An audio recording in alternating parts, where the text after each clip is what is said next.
पनवेल काँग्रेस तालुका अध्यक्ष व 27 गाव कृती समितीचे अध्यक्ष समाजसेवक नंदराज मुंगाजी यांचा वाढदिवस दरवर्षी विविध सामाजिक उपक्रम राबवून साजरा केला जातो। पनवेल तालुक्यातील भंगारपाडा, बेलवडी, मानगर, मोसरे, पाटणोली या विविध जिल्हा परिषदेतील शाळेतील विद्यार्थ्यांना मोफत वह्या वाटप करण्यात आल्या। यावेळी मोठ्या प्रमाणात विद्यार्थी वर्ग उपस्थित होता।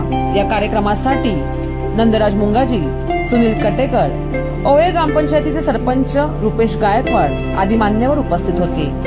वार्तांकन ब्युरो रिपोर्ट पनवेल।